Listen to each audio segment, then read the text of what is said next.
The Cecil was built in 1924 by three hoteliers, William Banks Hanner, Charles L. Dix, and Robert H. Sops, as a destination for business travelers and tourists. It cost $1.5 million to complete and boasted an opulent marble lobby with stained glass windows, potted palms, and alabaster statuary. The three hoteliers confidentally invested about $2.5 million in the enterprise, with the knowledge that several similar hotels had been established elsewhere downtown. But within 5 years of its opening, the U.S. sank in a Great Depression. Although the hotel flourished as a fashionable destination throughout the 1940s and the decades beyond saw the hotel decline, as the nearby area known as Skid Row became increasingly populated with transient. As many as 10,000 homeless people lived within a 4-mile radius. By the 1950s, the hotel had gained a reputation as a residence for transient. In 2007, a portion of the hotel was refurbished after new owners took over. In 2011, part of the Cecil Hotel was rebranded as Stay on Main, with separate reception areas during the day but with shared facilities, and its official website remained thececilhotel.com. In 2014, the whole hotel was sold to New York City hotelier Richard Bourne for $30 million, after which another New York-based firm, Simon Barron Development, acquired a 99-year ground lease on the property. In 2016, Matt Barron, president of Simon Barron, said he was committed to the preservation of the architectural and historically significant components of the building, such as the hotel's grand lobby, but his company planned to completely redevelop the interior and fix the hodgepodge work that had been done in the more recent years. Beyond renovating rooms, the developer also plans a gym, lounge, and a rooftop pool. Project of completion is slated for sometime in 2021. As of January 2017, the hotel has been closed.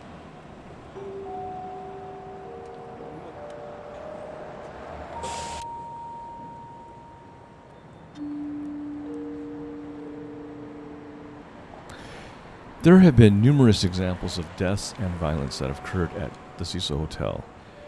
The very first was January 22nd, 1927. A victim by the name of Percy Orman Cook, at the age of 52, committed suicide by having a gunshot to his head. On the evening, Cook shot himself in the head while inside his hotel room after failing to reconcile with his wife and child. Although the Times reported that he was rushed to the receiving hospital with a slim chance of survival, death records revealed that he died that same evening.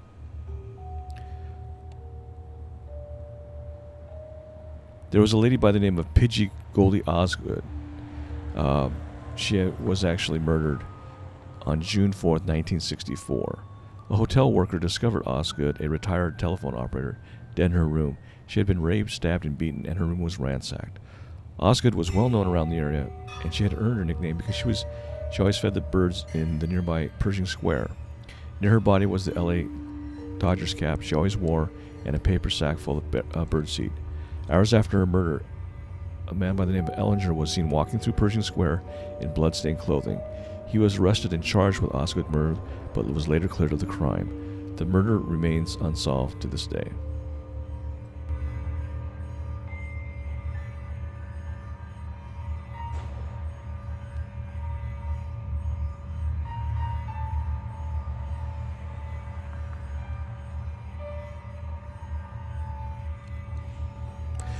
In 1947, Elizabeth Short, dubbed by the media as the Black Dahlia, was rumored to have been spotted drinking at the Cecil's bar in the days before her notorious and to date unsolved murder.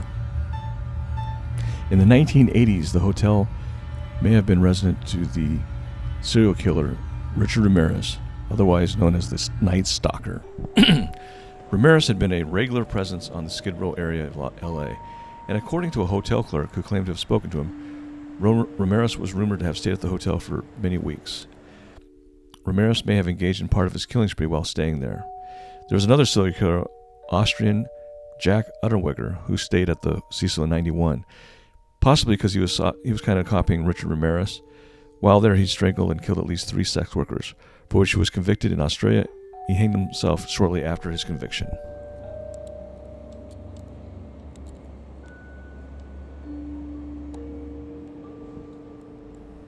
You've been probably watching the Netflix series about the Hotel Cecil and the most famous victim, which happened in 2013 when the hotel was named Stay on Main.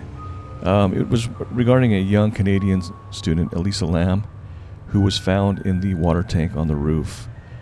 She had committed suicide up there, and it was, I guess, due to bipolar disorder, but she was missing for a couple weeks, and they finally discovered her. One of the employees discovered her up in the water tanks. Her death still remains a mystery.